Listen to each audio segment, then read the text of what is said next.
Okay. All right. Well, good morning to everybody that has joined the call. As I mentioned, as some of you were dialing in and joining the webinar piece, my name is Tiffany Hill, and I work with Brown & Brown Insurance. Brown & Brown is the employee benefits broker for your employer, like lawyers. And so today's meeting is really just to give you a high-level overview of what's included with your employee benefits program. So, of course, this is your open enrollment period, and it did start yesterday, the 28th. It's going to go through November 8th.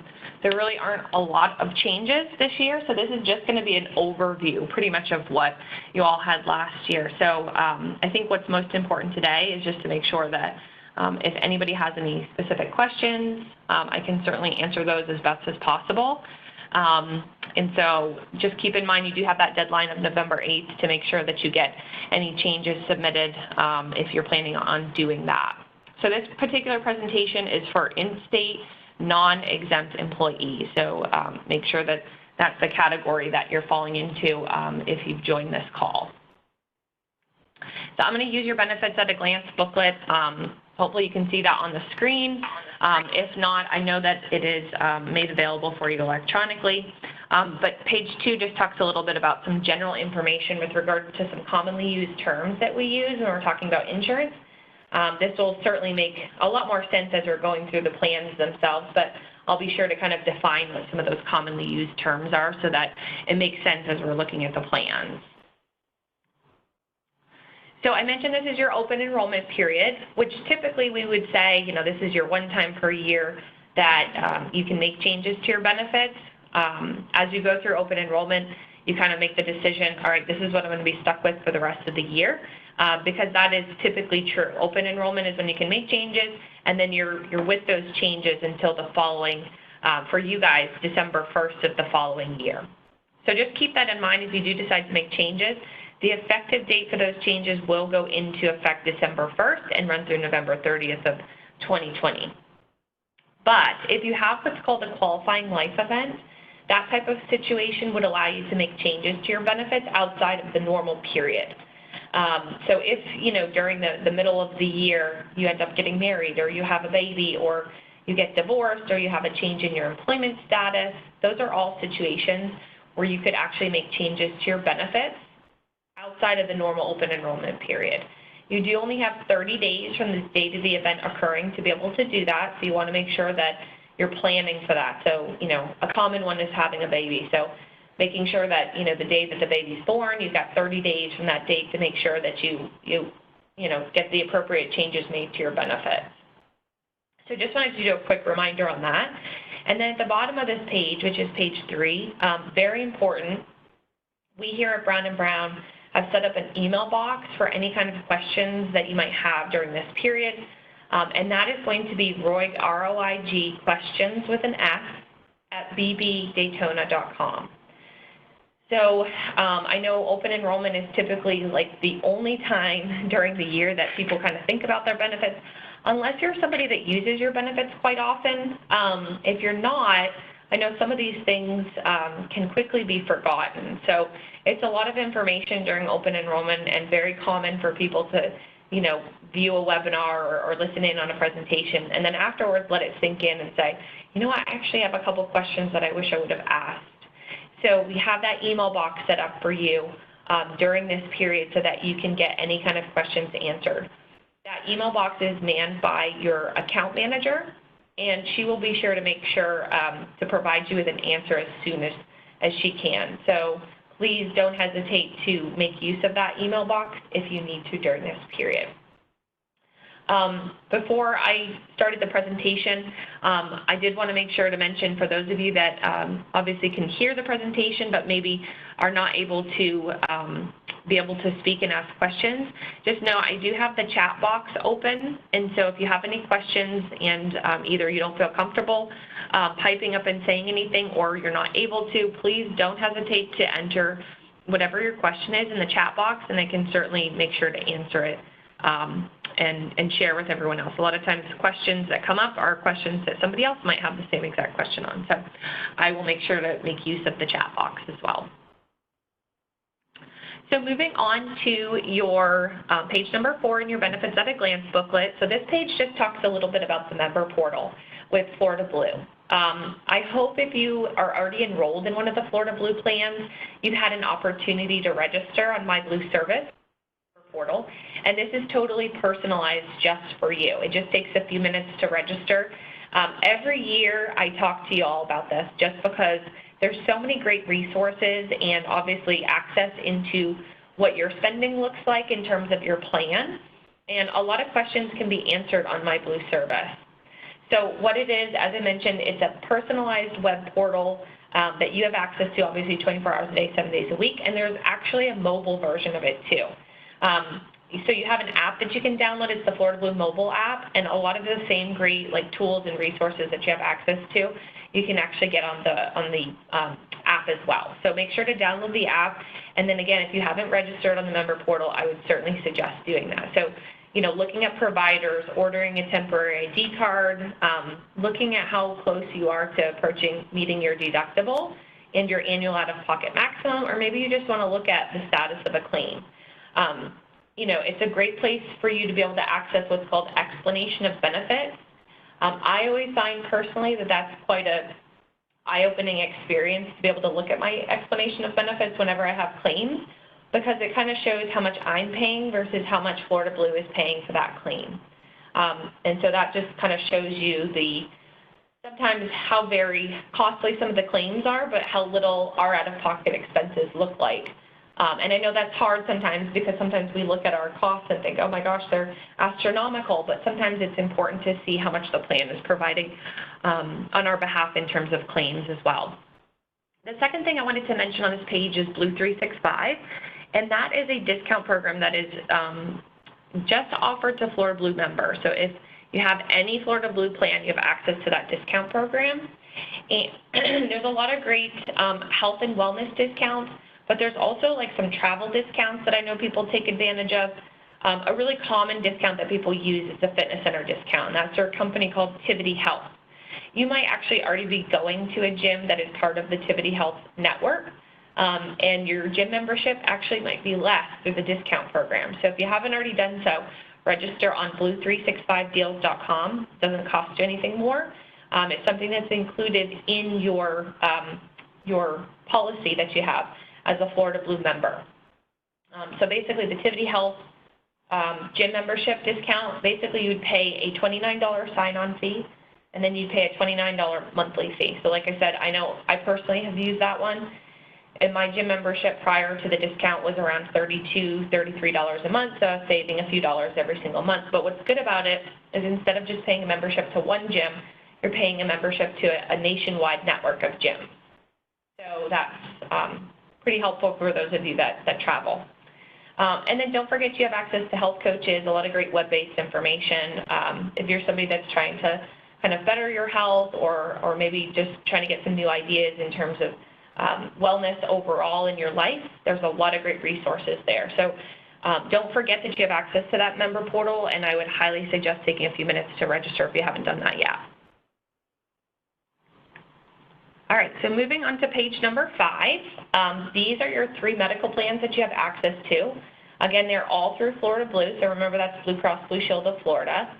I'm going to start left to right, so I'm just going to do a quick review of each of the 3 plans that you have access to. And then, like I said, since this is your open enrollment, this is your opportunity to make changes if you want to move from one plan to the other. So the first plan is a Blue Care HSA plan, and anytime you see the words Blue Care, that is going to indicate that that is an HMO plan, okay? So the Blue Care network is a very large network of providers in the state of Florida. So while these plans are HMOs, I know a lot of times people think, oh, HMO, I'm not going to have a lot of choices with doctors, but that is not the case with the Blue Care network. It's a large network, and we don't typically hear a lot of feedback that people have a tough time finding providers in that network because it is so large. Now, if you're somebody that travels and you definitely want some out-of-network coverage, then of course that far right plan, the Blue Option 05786, is going to be your best option because it does have out-of-network benefits. But I would typically only suggest, you know, a plan like that for somebody that maybe travels a lot and knows that they need coverage that is non-network coverage. So the first plan, the Blue Care HSA plan, is the only plan that allows you to have access to what's called a health savings account. And we're going to talk about that in a few minutes. But just in a nutshell, the health savings account is basically a tax-advantaged bank account that's in your name. You put aside pre-tax dollars into to help make up or use for any qualified medical expenses. So meeting your deductible, any co-pays on your prescriptions, of course, your co-insurance amounts, and you can also use the money that's in the HSA for dental and vision expenses. So in looking at this plan, the first thing I wanted to mention is that adult and child wellness exams are covered at 100%. Now, if you look across the board, all three plans have that same piece. So it says 100% covered. So open enrollment is a great time for me to just do a quick reminder to everybody, letting them know that, hey, listen, this is something that's covered on your plan at no cost. Please make use of it just simply because it doesn't cost you anything. And it does allow you to set up let's say just a wellness exam, a routine physical with your primary care doctor to not only establish a relationship with your doctor, but get some baseline health data about what's going on with your health. So there might be some little things risk-wise that maybe your doctor can prescribe for you a certain medication to help kind of curb that risk and slow it down from turning into something larger. Or maybe it's just a conversation or some advice in terms of some lifestyle changes that you can make to maybe curb some of those small risks. So again, that does not cost you anything on this first plan, nor does it cost you anything on the second two plans that we're going to talk about as well. So the other thing I noticed about this first plan is every service, as well as your prescriptions, if you haven't met your deductible yet, is going to be subject to that deductible. So if I look at the top, it does include a deductible of $1,500 for individual and then $3,000 for family. Something that's a little bit unique on this plan as well too, and something to keep in mind if you're putting dependents on the plan, is that if you have any dependents, that doesn't matter if it's a spouse as a dependent or children as dependents, then you want to be looking at the family deductible for this plan, which is $3,000. If you're going to be just employee only, then of course you have a $1,500 deductible.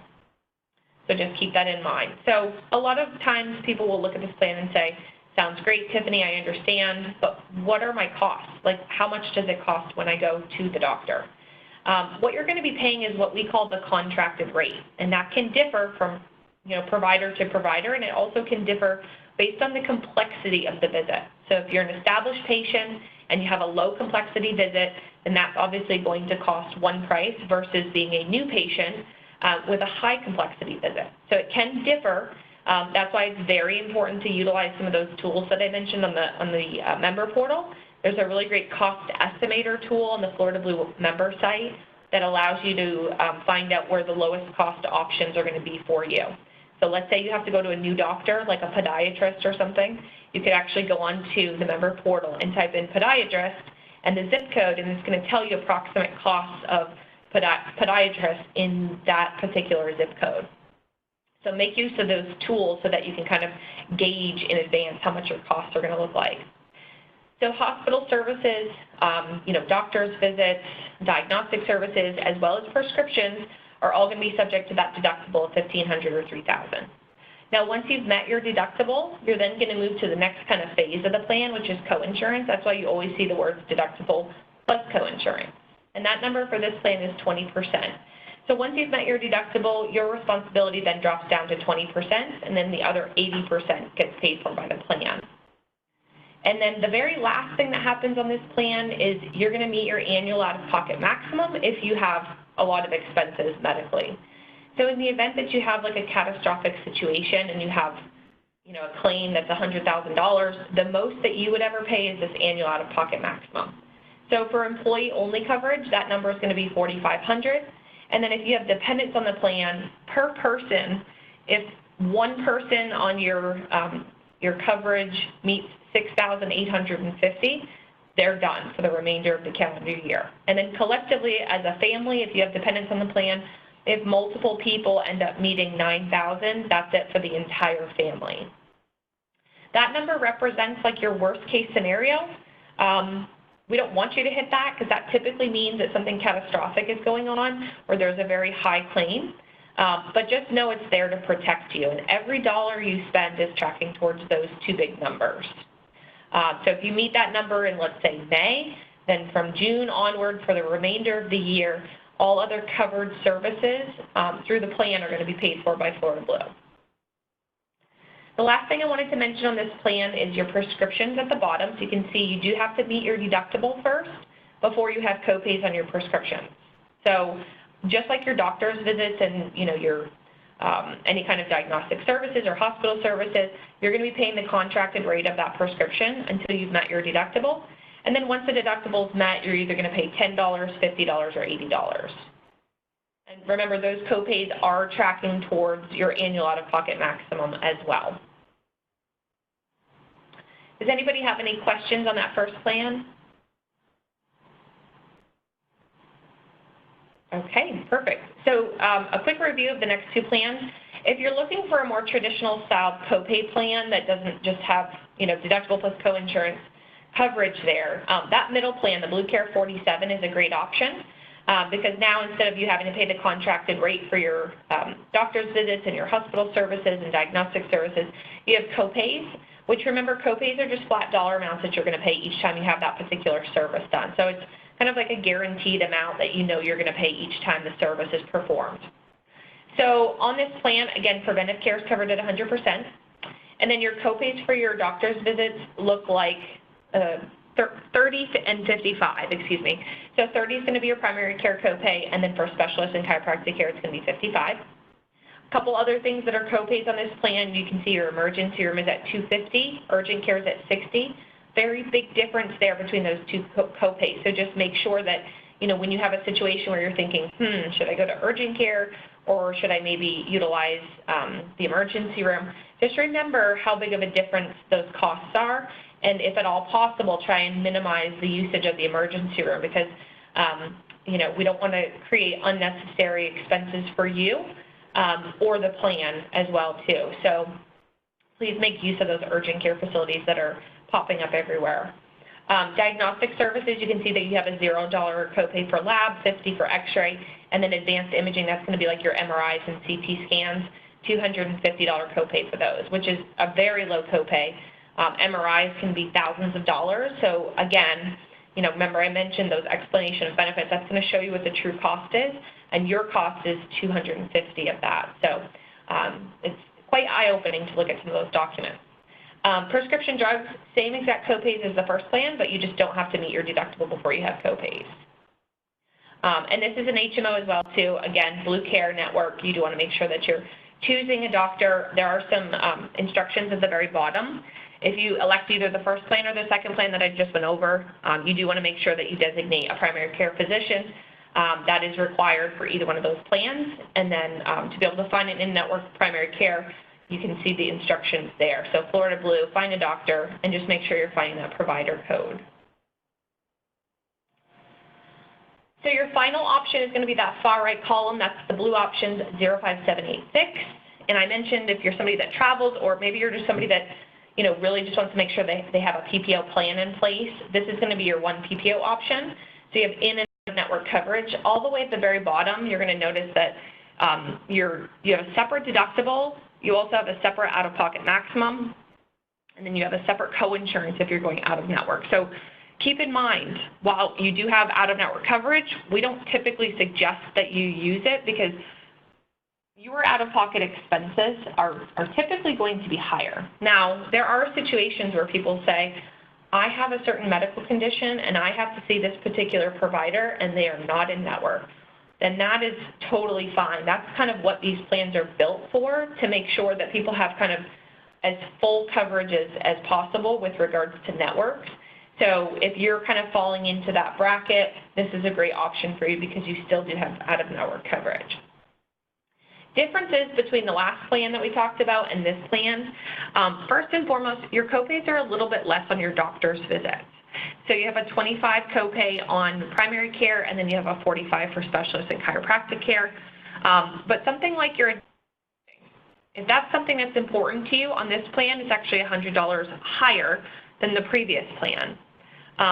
And then you can see there's a couple differences between your emergency room and urgent care.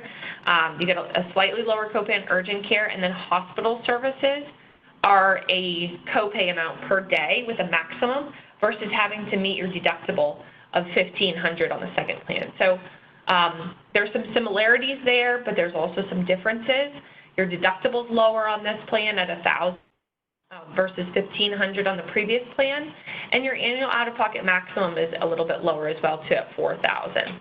You can see this plan doesn't have any co-insurance, so what that means is anything that has a deductible tied to it, once you've met your deductible, that's it. You're not going to pay anything more. The most, or the difference between $1,000 and your annual out-of-pocket maximum of $4,000 is really going to be made up by you paying co-pays for things.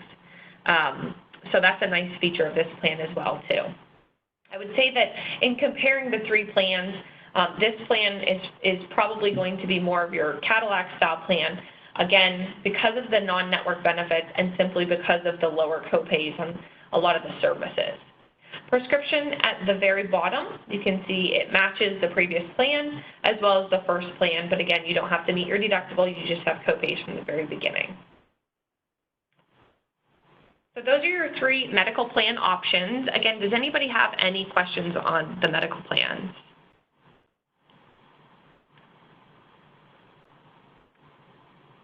Okay, perfect. We're going to move on to the health savings account. I know I gave you a brief overview of what that is, but I did just want to make mention of the increase to the maximum annual contribution to the HSA. So for anybody that is deciding to enroll in the first plan that we talked about, which is that high deductible health plan that can be paired with the health savings account, the numbers are increasing slightly for 2020 in terms of how much of a total contribution you can make, and that is determined by the IRS. So for 2019, it was $3,500 for employee only, and it's now going up $50. So $3,550 is the total max. And then for family contribution, it was $7,000. For 2020, it's going up by $100 to $7,100. And then for ages 55 and older, there is still that catch-up contribution amount of $1,000. So for those of you that want to make the most out of the tax advantages of having this account, remember this is a pre-tax contribution that comes out of your paycheck and goes into a bank account with Optum Bank, and you can use that money for anything medical, dental, or vision related. Now keep in mind, I mentioned the IRS. The IRS does determine what's considered qualified expenses and non-qualified expenses. We've listed a few examples here on this page, but if you're looking for a full kind of inclusive list of what's considered qualified, Publication 502 is the IRS document that provides a complete list of those qualified expenses. So you do want to make sure that you are only using it for those expenses. Otherwise, if you're using it for non-qualified expenses, there is a 20% tax penalty on top of you paying regular taxes on the amount. As long as you're using it for medical, dental, or vision qualified expenses, remember there's no taxation on the expenses. So no taxation on the funds when they go into the account, and no taxation when the money comes out of the account to use those expenses. So it's nice because it lowers your taxable income. And then for those of you that are thinking, what happens if I don't use the money during the year? The answer to that is nothing. The money is just simply going to roll over to the following year. So you never have to run the risk of losing the money if you are putting money into the account. And you can do something as little as $10 every paycheck if you wish to do that. Remember, the point of having this, a couple reasons. First, obviously, the tax advantages because it lowers your taxable income. And secondly, you can be more prepared for some of those higher out-of-pocket expenses that you might have when you're on that high deductible health plan. Because remember, I said you're paying the contracted rate. So a doctor's visit could cost $100 versus just a copay like on the other two plans. So it's nice to kind of put aside and prep yourself for some of those out-of-pocket expenses on the high deductible health plan. Okay, if there's no other questions on medical, we'll go ahead and move on to your dental coverage. So a quick review of your two Guardian dental plans that you have available to you through your employee benefits program. The first one is going to be the DHMO, and the second one is going to be the PPO. So Similar to what I told you to do on the member portal with Florida Blue, I would also suggest doing this on Guardian Anytime site, just simply because, especially if you're on the PPO, there is a rollover amount that's available to you, and you can actually see that on the member portal. The rollover amount's not included on the DHMO, but I still suggest anybody that has Guardian, go ahead and register on the Guardian Anytime site, and you can also look at your claims there as well. So the DHMO is kind of like the Blue Care medical plans that we talked about, the name DHMO. You do have to pick a primary care dentist, and again, instructions are on the bottom of page number 7 there. And you have to make sure that you stay in network on this plan. So if you have a dentist that's out of network and you want to keep that dentist, I would certainly recommend looking at the PPO option. The other thing about the DHMO is the network is a little bit more narrow than the PPO, so you typically are going to have access to a lot of the kind of chain dentists. There are some still independent dentists that are in that network, but a lot of times people find that there's more dentists that are part of those chain dentist office as well. And then if you have smaller children, not all DHMO dentists accept smaller children on the plan, so certainly something to pay attention to. Now, some of the upsides here on the DHMO, number one, there's no annual max benefit. So that means that there's no kind of end to the spending that the plan will pay on your behalf. So all you're going to be doing is paying your copays. There's no maximum benefit amount that the plan says, okay, you've hit this number, we're no longer going to pay for your services. And so that's a nice piece of the DHMO. And then, of course, copays are nice, too, because you know in advance kind of what you're going to be responsible for. So a lot of your preventive procedures on this plan, there's no charges for, and then once you start getting into basic procedures and, of course, major procedures, there are copays associated with each one of those services. You can see there's dental codes listed there. If you're on this plan, there's a full, multiple-page summary that's almost like a dictionary. You look up the code and there's a copay associated with it, and that's really what you're going to be paying. Each code kind of has a copay attached to it. So that's kind of a nice piece of this plan.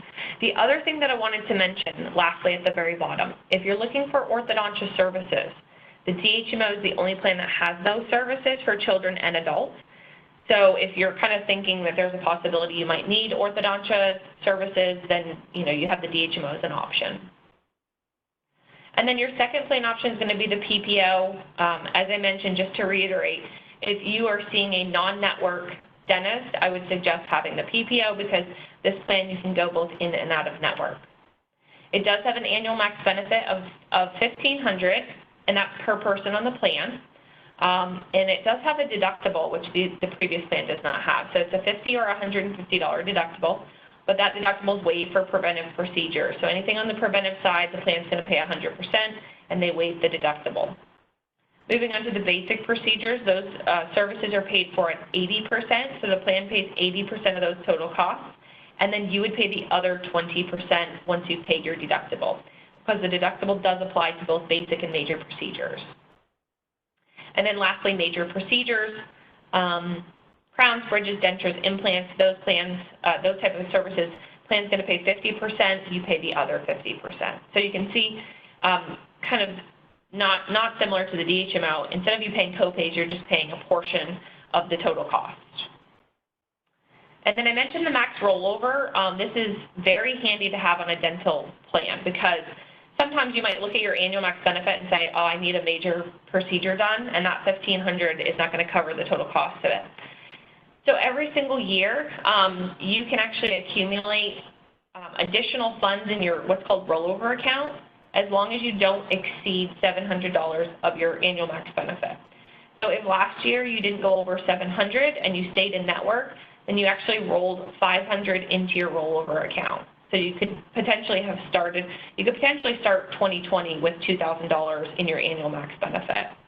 And you can either call Guardian to find that information out, or like I said, go onto guardiananytime.com. Now, if you went out of network, you still do get a rollover amount, which is a little bit less at $350. And then the most you can have in your rollover account is $1,250. Any questions on the dental? Okay, we're going to move right along to your vision. which is through IMED, and your website there is imedvisioncare.com. Make sure to be using the Insight Network. For those of you that are newer to the plan or you haven't used the plan yet, you do want to make sure you're choosing the Insight Network when you're looking for providers. So this plan, pretty straightforward. Eye exams are covered every 12 months for a $10 copay. Your basic lenses are covered also every 12 months at a $25 copay. And then the frames for your glasses are looked at separately. So frames are good every 24 months, and you have $130 to spend 10% off discount on any balance above that. If you also wear contacts, remember the plan is only going to pay for either glasses or contacts each year. So you make the decision which one you want to be paid for by the plan. If you only wear contacts, then each 12 months you're going to get that $130 allowance. And so you'd be covered for each 12 months if you just wear contacts. You can use the plan out of network if you choose to do so. It is more of a reimbursement style option, so you would pay out of pocket and then fill out a claim form and then be reimbursed up to a certain dollar amount depending on what the service is or what the material is that you're receiving. Couple things on the bottom. There is a nice discount for Sears and Target Optical. Any frame, any price for $0 out of pocket, and then with Contacts Direct, you have an additional $20 allowance if you're ordering your contacts using Contacts Direct. So you can kind of make a little bit more use out of your allowance there. Okay, we're going to move on to your disability plans. Disability is also through Guardian, and for those of you that are maybe not so familiar with disability, us in the insurance world, we like to fondly call this paycheck protection. There's insurance for everything nowadays, and sometimes we forget to insure our paycheck, which is most important to be able to continue meeting whatever financial responsibilities that we have, especially if we end up finding ourselves not being able to go to work because we've had an illness or an accident occur in our life. So those types of situations are usually very unexpected, and obviously, you know, our bills continue to come to us and we are responsible for meeting those responsibilities. So disability really comes in hand for those unexpected times. So short-term disability basically protects a piece of our paycheck after we've been out for 7 days. And then on the 8th day, we're going to start getting paid 60% of our weekly income up to a max benefit amount of $500 per week. And this benefit's good for up to 12 weeks. So again, hoping that nobody needs to use this benefit, especially for more than 12 weeks, but at least this piece would protect 60% of your income, and you would get a paycheck worth that amount every week for up to 12 weeks. If you've already been on the plan for 12 months, like maybe you were already enrolled in the short-term disability last year, then you don't need to worry about this pre-existing condition piece, but I did want to make mention of it for anybody that's thinking of joining the plan this year or any new hires that are on the call. So the short-term disability does have what's called a pre-existing condition exclusion on it, which basically says that if this is your first time enrolling on the plan, then in the first 12 months, any claims that you put in, Guardian is going to look back 3 months prior to your effective date, which of course is going to be December 1st of this year.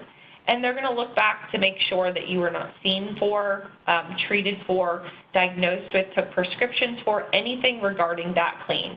That's only in the first 12 months of being on the plan. And as I mentioned, if you've already been on the plan for a year now, you do not need to worry about the pre-existing condition piece. It's only in the first 12 months of having the plan. Also, I wanted to mention if you have ever declined this plan before in the past and you're thinking, you know what, this is open enrollment, I would like to enroll in the disability coverage this year. Both the short-term and the long-term disability coverage will require an evidence of insurability form to be filled out if you have ever declined either one of these plans before in the past. So the evidence of insurability form is just a questionnaire asking about your medical history, and then of course that gets sent off to Guardian, and then they make the decision as to whether you'll be enrolled in the plans or not. So moving on to your long-term disability, very similar to the short-term disability, it is paycheck protection that protects 60% of your earnings, but instead of you getting a benefit amount per week, you'd be getting it per month. So it's based on your basic monthly earnings.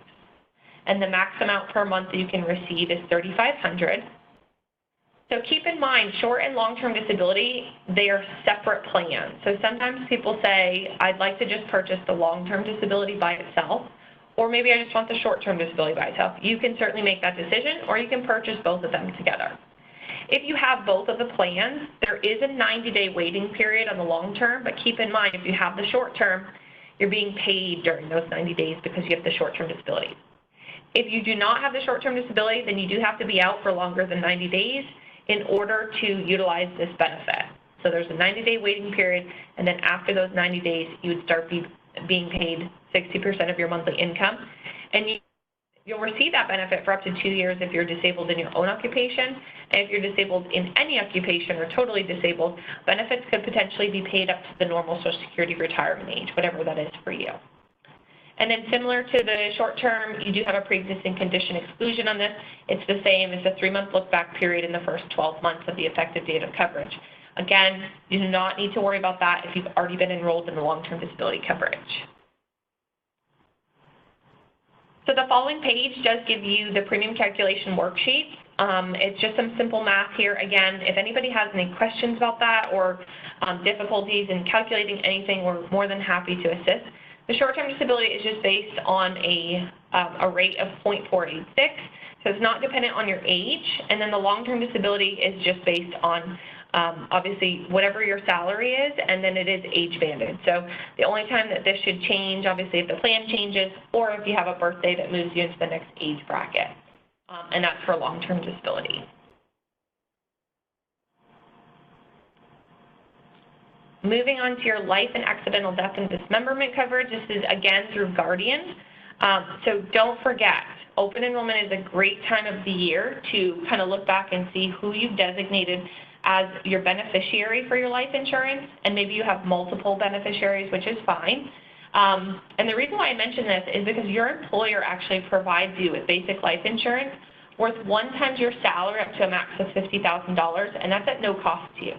So that's not a benefit that you can decline, and so that's why I always mention to employees that have company-paid benefits, it's being provided to you at no cost, and you do want to make sure that you are electing somebody as the beneficiary. God forbid something happens to anybody, but in the event that something does, then of course there's somebody listed there to receive that benefit. If you're looking for some additional life insurance, you can purchase voluntary life insurance, which voluntary indicates you would pay for that out of your paycheck. So you would choose in increments of $10,000 all the way up to $300,000 for additional life insurance. If you're new on the call, like a new hire, then you can actually get up to $100,000 with no medical questions to answer whatsoever. If you're not new and you typically decline this benefit, then you will have to fill out an evidence of insurability form for any elected amount. Okay, so let's say last year you declined the benefit and just took whatever your employer paid for you to have, but this year you're thinking, hey, maybe I want to look at $20,000 of extra life insurance. You'll just make sure to get the evidence of insurability form filled out and sent in to Guardian. And the same thing goes for spouse coverage. It is in increments of $5,000, but not to exceed 50% of whatever you elect on yourself. And then for children, it's a $10,000 amount all the way up to children the age of 26 years old. So the rates are age banded, very similar to your long-term disability. So obviously if you have a birthday that moves you into the next age bracket, that's going to increase your cost. But as you can see, this is term life insurance, and it is extremely affordable for what you're receiving. And your costs are really not increasing by astronomical numbers whatsoever. Keep in mind, spouse coverage does term at age 70, and if you're looking at costs for spouse life insurance, the premium is going to be based on your age as the employee. And then you can see below the dependent child's monthly cost for life insurance there, as well as accidental death and dismemberment, is $1.88 per month. So that cost is what you'd pay for however many children that you wish to insure. So if you have 3 children, you would just pay that cost, and each child is insured for $10,000.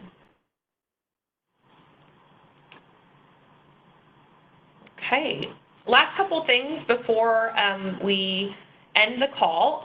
There are some additional services with Guardian that I wanted to make mention of. If you are already enrolled in the dental PPO, keep in mind this is a benefit that is already being provided to you, even though you might not have even registered for it yet. So what this is called is Guardian's College Tuition Benefits Rewards Program, and it allows you just in the PPO to earn what are called tuition rewards. So each year you can receive 2,000 tuition rewards, and one reward equals $1 in tuition reduction, and you can use that tuition reduction at over 380 private colleges and universities. Who can you provide these rewards to? You can use these rewards for your children, your grandchildren, your nieces, your nephews, and your godchildren. You may have not registered for this yet. I would suggest this year you do it, because there is kind of a in terms of when you need to designate those rewards to whoever that dependent is. And I think it needs to be done prior to their junior year in high school. If none of your dependents end up going to any of those colleges or universities, you might not make use of this, but there is no extra cost to this whatsoever. So I always say it can't hurt to register on guardian.collegetuitionbenefit.com, and you may end up using these because, especially if you have younger dependents that are just obviously not close to the college age yet, that list of private colleges and universities is ever changing and ever growing. So you might end up, being able to use them in the future, and that's not something we can see at this point. So again, you earn $2,000 tuition rewards. One reward equals $1 in tuition reduction, and all you need to do is register on that guardian.collegetuitionbenefit.com. And then the last thing I have for you all is your EAP, or your Employee Assistance Program. So this is your confidential employee assistance program. It's called Work Life Matters, and this is included with your Guardian coverages at no cost. What it allows you to do is have access to unlimited free telephonic consultations with EAP counselors. And keep in mind, you can use this whenever you need to. They can also refer you to local counselors, and you have up to 3 face-to-face free sessions. So in the event that you'd like to speak to somebody face-to-face, they can actually refer you out to be able to utilize that benefit too. I think a lot of times people think of their EAP as, something that you would use for grief or depression or, divorce or drug addiction or things like that, but you can also use it for a lot of other things too, as you can see. Career development, or maybe you're relocating. That's a stressful thing as well too. Legal and financial, counseling, dependent care and caregiving counseling.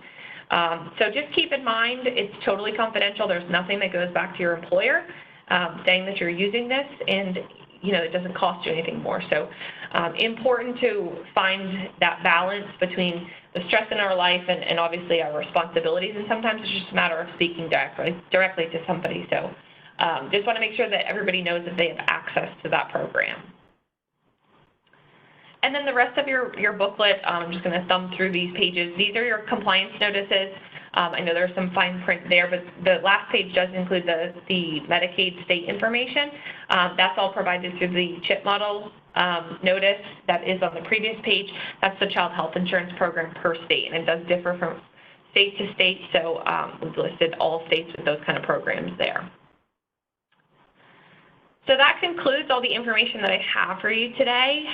Again, I know it's a lot of information, so if you don't currently have questions now, you might have them later. Please feel free to email that email box, and just kind of keep in mind that deadline of November 8th when your open enrollment period ends.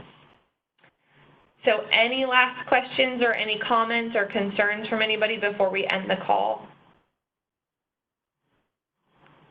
Just double check the chat, make sure I didn't have any messages there. Nope, looks like there was nothing there. All right, perfect. Well, I've recorded this, so I will make sure to get the recording over to you all so that people that weren't able to join today can actually listen in. And again, if there's anything else we can do to assist during your open enrollment period, we are here to help.